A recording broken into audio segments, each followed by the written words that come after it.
Datta ST आरक्षण अंमलबजावणीचा लढा अधिक मजबूत करायचा म्हणून आज जालन्याच्या या क्रांतीच्या भूमीतून आम्ही निघालोय। आमची सरकारला विनंती आपल्या माध्यमातून, स्वर्गीय अटल बिहारी वाजपेयी साहेबांनी पंढरपूरच्या पांडुरंगाच्या चरणी लाखो बांधवांना सांगितलं होतं की आम्ही सत्तेत आलो तर आपला प्रश्न सोडवतो। सध्याचे देशाचे पंतप्रधान सन्माननीय नरेंद्र मोदी साहेब यांनी सुद्धा सोलापूरला लाखो धनगर बांधवांना सांगितलं होतं आम्ही आलो की सत्तेत तुमचं आरक्षण सोडवतो।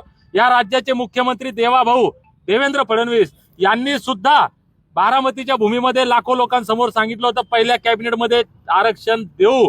आज ती वेळ आलेली आहे।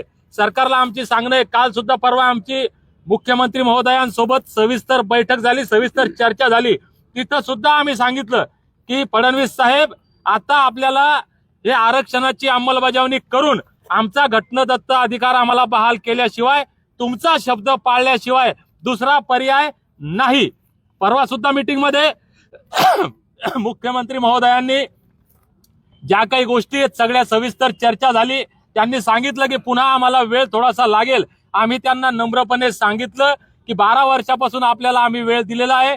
मागच्या वर्षी याच सप्टेंबर महिन्यामध्ये 16 दिवस आम्ही पंढरपूरला उपोषण केलं होतं। त्यानंतर मागच्या 6 महिन्यापूर्वी सप्टेंबरमध्ये 16 दिवस उपोषण केलं। मागच्या 1.5 वर्षात काय झालं, मागच्या 6 वर्षात काय झालं। म्हणून आता वेळ साहेब नाही, आमचं ठरलेलं आंदोलन आहे, आम्ही करणार। 21 जानेवारीला ज्या पद्धतीनं पोलीस प्रशासनानं आंदोलन दडपण्याचं काम केलं, यावेळेस कृपा करून आमची विनंती आहे तुम्हाला की हे करू नका। मी सगळ्यांना सांगितलं होतं परवानगी मिळाली तर धनगर मल्हार मावळे कमी येतील, परवानगी नाही मिळाली तर कैक पटीनं येतील। आणि आम्हाला अटक करण्याचं नाटक जर मागच्या सारखं केलं तर लोक किती येतील हे कुणालाही सांगता येत नाही आणि मुंबईत काय होईल सांगता येत नाही। पोलीस प्रशासनानं आम्हाला सहकार्य केलेलं आहे। मी सर्व पोलीस प्रशासनाचे आभार या ठिकाणी मानतो की त्यांनी आमच्या घटनादत्त अधिकारानुसार भारताच्या प्रत्येक नागरिकाला जो आंदोलन करण्याचा अधिकार आहे आम्हाला ही आंदोलन करण्याची परवानगी दिली। उद्या सुद्धा मुंबईत गेल्यानंतर मी आजच या ठिकाणी नम्रपणे सर्वांना महाराष्ट्राला सांगतो, शासनाला सांगतो, उद्या 10 वाजता जयंती साजरी केल्यानंतर ज्या क्षणी आमच्या एसटी आरक्षण अंमलबजावणीचा मार्ग मोकळा होईल, आमच्या लेकरा बाळांच्या कल्याणाचा मार्ग मोकळा होईल, त्या क्षणी आमचं आंदोलन संपेल, तोपर्यंत संपणार नाही।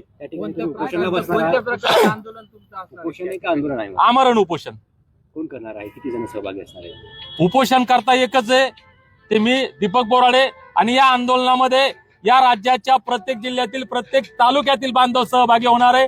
विशेष म्हणजे जसं हे आंदोलन जितके दिवस चालल, आजच आमच्या एका उत्तर प्रदेशच्या भावाचा व्हिडिओ आला तो ट्रेन मध्ये बसल्याचा, असं राज्यातल्या काश्मीर पासून कन्याकुमारी पर्यंत ज्याला पाल बघेल रबारी रायका कुर्बा देवासी गडरी गाडरिया वेगवेगळ्या नावांनी धनगर समाज जो ओळखला जातो, काश्मीर पासून कन्याकुमारी पर्यंत सगळे धनगर मुंबईच्या दिशेने उद्यापासून निघणार आहे। त्याच्यामुळं हे आंदोलन कसं होईल, किती होईल, काय होईल हे कुणीच सांगू शकत नाही, कुणी कल्पना करू शकत नाही। म्हणून सरकारला माझी हात जोडून विनंती आहे, आम्ही शांतता प्रिय लोक आहोत, संविधानाला मानतो, कायद्याला मानतो, पोलिसांचा सन्मान करतो। म्हणून उद्या संध्याकाळपर्यंत हा प्रश्न आपण सोडवावा। उपोषणाला कधी सुरुवात?